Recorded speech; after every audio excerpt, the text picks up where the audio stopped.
Hello and welcome to पिटनिंग। साथ में मिलकर शुरू करते हैं जिंदगी की दूसरी इनिंग। इस वक्त जो दुनिया के अंदर जो चीजें हो रही है उस पर नजर रखना आपका बहुत जरूरी है। हर चीज इंटरलिंक्ड है। आप ये नहीं कह सकते कि मैं तो डीफाई एनएफटी में क्रिप्टो में ऑल्ट कॉइन्स में इंटरेस्टेड हूँ, मेरा तो फेवरेट वो है, दुनिया में क्या हो रहा है मुझे उससे क्या लेना देना।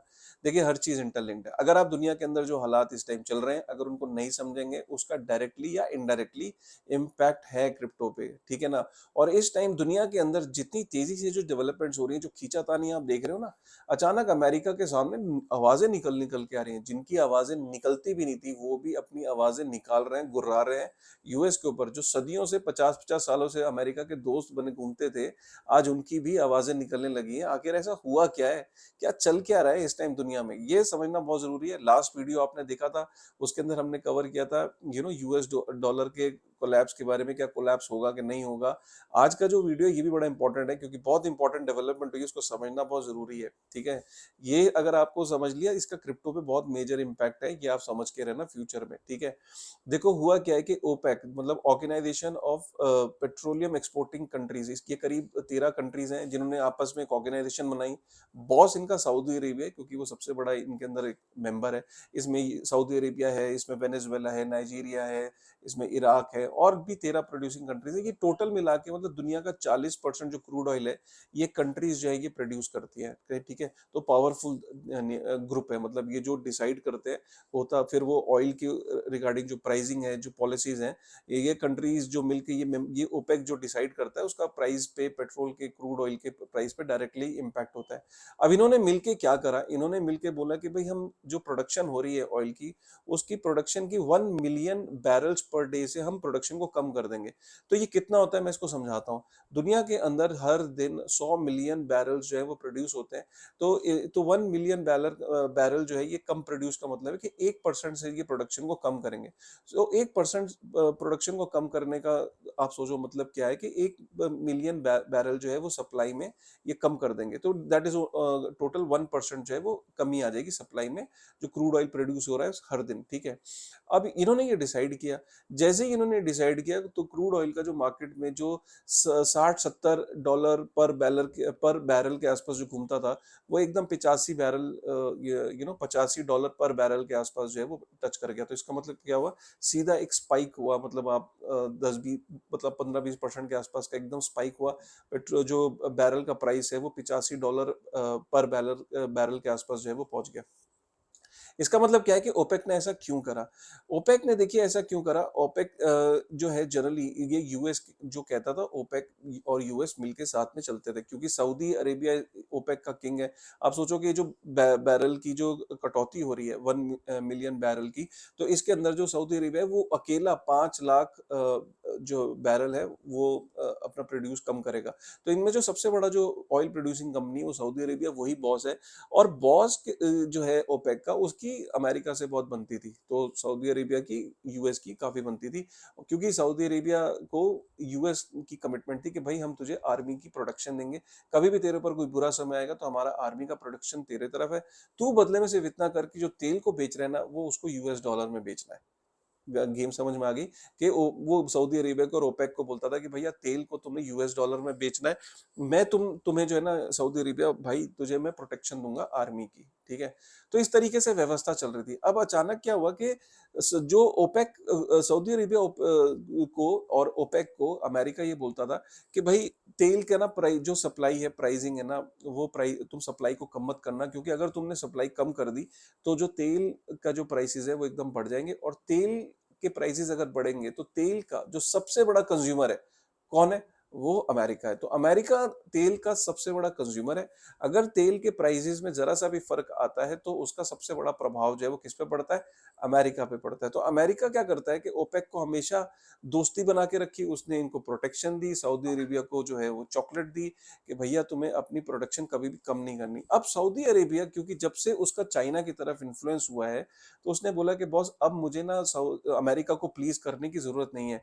अब मुझे ना इसके जाके ना मतलब इसको मसाज करने की ज़रूरत नहीं है, अब मैं अपने डिसीजंस खुद ले सकता हूँ। उसने क्या करा कि ओपेक ने अपना जो ये सप्लाई की कटौती करी, और क्योंकि कमोडिटी है, जैसे ही आप पीछे से सप्लाई कम करोगे तो एकदम उसका जो मार्केट के अंदर प्राइस में देखा कि अचानक वो 85 डॉलर पर बैरल के हिसाब से वो बढ़ गया, जो 60-70 डॉलर के आसपास घूमता था।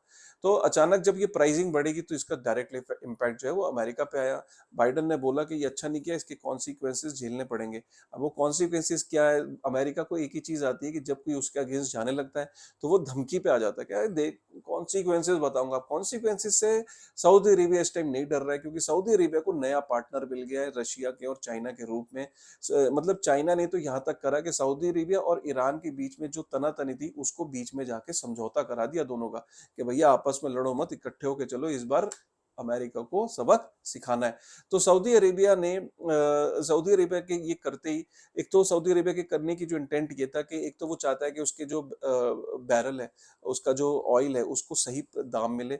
वो चाहता है कि $80 पर बैरल से ऊपर ही होना चाहिए प्राइस, ठीक है, पहली चीज। दूसरी चीज वो चाहता है कहीं ना कहीं, ओपेक को ये भी जब पता लग गया है कि आने वाले समय में रिसेशन हो सकता है यूएस के अंदर, बैंकिंग क्राइसिस और बढ़ सकता है। अगर बैंकिंग क्राइसिस हुआ, रिसेशन आया, वहां पे गाड़ियों की डिमांड, ऑयल की कंजम्पशन की फैक्ट्रियां बंद होंगी, प्रोडक्शन कम होगा तो और चीजें कम होंगी, तो इकोनॉमी जब स्लो डाउन करती है तो तेल की जो खपत है वो भी कम होती है।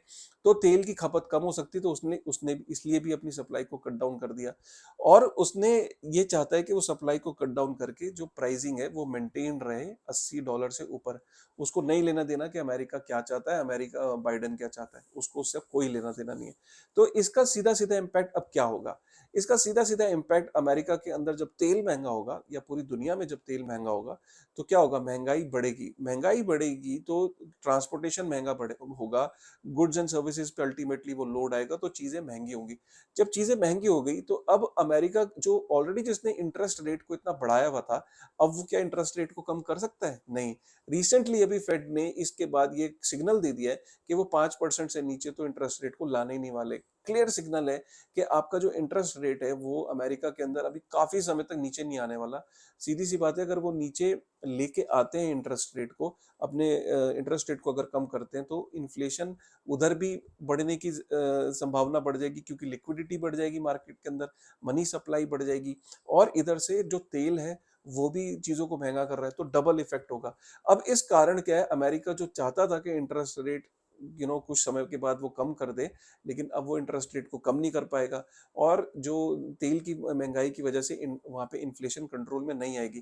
क्रिप्टो पे इसका क्या असर है? अब आप सोच रहे हो कि सर इतना तो ज्ञान दे दिया, क्रिप्टो के बारे में बताओ। भाई सीधी सी बात है, अगर क्रिप्टो के ऊपर इसका सीधा इम्पैक्ट ये है कि मार्केट के अंदर अगर लिक्विडिटी नहीं है, इंटरेस्ट रेट्स अगर कम नहीं होंगे काफी लंबे समय तक, तो मार्केट मार्केट के अंदर अगर लिक्विडिटी नहीं आएगी, तो इसका मतलब क्या है कि जो स्टॉक्स है और जो जो क्रिप्टो है, जो बिटकॉइन है, उसके अंदर शॉर्ट टर्म में, ये मैं अगेन कीवर्ड यूज कर रहा हूँ, शॉर्ट टर्म में कोई आप जो सोच रहे हो प्राइस हाइक स्पाइक आएंगे, वो नहीं आएंगे, क्योंकि ओपेक ने ये गेम खेल दी। ओपेक की इस गेम की वजह से अमेरिका मजबूर हो जाएगा कि इंटरेस्ट रेट्स को वो कम नहीं करेगा, जिसकी वजह से जो लिक्विडिटी है वो क्रिप्टो के अंदर नहीं आएगी, बिटकॉइन के अंदर नहीं आएगी, तो शॉर्ट टर्म में प्राइस पे इफेक्ट आएगा। अब लॉन्ग टर्म की बात करते हैं। लॉन्ग टर्म में क्या होगा कि आप देखो कि अगर ओपेक ने ये प्राइस बना के रखा और तेल की सप्लाई को कम रखा, और अमेरिका के अंदर रिसेशन आ गया, तो अल्टीमेटली क्या होता है, जब रिसेशन आता है और उसकी वजह इकोनॉमी स्लो डाउन करती है, तो कोई भी कंट्री उसको पिक करने के लिए, पुश करने के लिए क्या करती है? मनी को प्रिंट करती है, सप्लाई बढ़ानी पड़ती है। अल्टीमेटली कोई भी कंट्री उसे अपने रेट हाइक्स जो है वो कम करने ही पड़ते हैं, और कोई सोल्यूशन ही नहीं है दुनिया के अंदर कि अगर रिसेशन को काउंटर करने के लिए, हमने 2008 में भी देखा, हमने हर रिसेशन के अंदर देखा, हम आगे भी ऐसे चीजें देखते रहेंगे। और अगर वो चीज होती है तो फिर लॉन्ग टर्म में तो, क्योंकि money supply is the only solution to counter recession, कि भैया सप्लाई करो और चीजों मार्केट के अंदर लिक्विडिटी भेजो, तभी लोग चीजों की डिमांड करेंगे, लोगों के हाथ में पैसा आएगा, तो वही एक सोल्यूशन होता है। बट शॉर्ट टर्म में आपको जो उम्मीदें दिख रही थी कि यार इंटरेस्ट रेट कम हो जाएंगे और अमेरिका के अंदर everything will be sorted out, वो ऐसी चीज होती नहीं दिख रही है। और एक और चीज देखने को मिल रही है कि यूएस डॉलर के अगेंस्ट, आप देख रहे हो यूएस के अगेंस्ट कैसे लोग सीने चौड़े करके, ऑर्गेनाइजेशन कैसे गुर्राने लग गई, यहाँ तक कि मलेशिया और चाइना ने भी हाथ जोड़ लिए और उन्होंने बोला कि हमें डॉलर पे डिपेंडेंट होने की जरूरत नहीं है। बहुत ही तरीके से डेवलपमेंट्स हो रही हैं। मैं ऐसी चीजें वीडियोस आई डोंट नो, मतलब मैं पहले ये कवर नहीं करता था ज्यादा ग्लोबल सिनेरियोज, बट अभी मुझे ऐसा लगता है कि ग्लोबल सिनेरियोज कवर करना जरूरी है, क्योंकि सारी चीजें इंटरलिंक्ड हैं। अगर आपको ये ऑफ टॉपिक लग रहा है, अगर आपको लग रहा है कि नहीं सर ये वाले टॉपिक मत बनाया करो, इसकी हमें जरूरत नहीं है समझने की, मतलब ये ग्लोबली क्या हो रहा है क्या नहीं, हमें तो सिर्फ क्रिप्टो सिखाओ, आप मुझे बता सकते हो, मैं ये अवॉइड कर सकता हूँ। लेकिन अगर आपको ये पसंद आया टॉपिक तो कमेंट करके जरूर बताइए कि सर इसे कंटिन्यू करिए और ये हमें बहुत पसंद आ रहा है। मैं इंतजार रहेगा, मैं कमेंट पढ़ता हूँ, मेरी पूरी टीम पढ़ती है, उसी के बाद हम डिसाइड करते हैं कि किस तरीके का कंटेंट लोग मांग रहे हैं और हमें बनाना चाहिए। ठीक है, बाकी हाँ मैं ऑल्ट कॉइन्स वगैरह आप बोलोगे, मैं कभी भी वो कंटेंट नहीं बनाता हूँ, लेकिन अगर आप बिटकॉइन या ग्लोबल सिनेरियो से रिलेटेड कमेंट करोगे, मैं वो पढ़ता हूँ, मेरी टीम पढ़ती है, हम उसी तरीके से फिर वो कंटेंट बनाते हैं। With this thought, thank you very much. और हाँ, लाइक करते जाइएगा और सब्सक्राइब जरूर कर लीजिएगा। कहना नहीं चाहिए वैसे, लेकिन फिर भी कह रहा हूँ, करते जरूर जाइएगा। Thank you very much.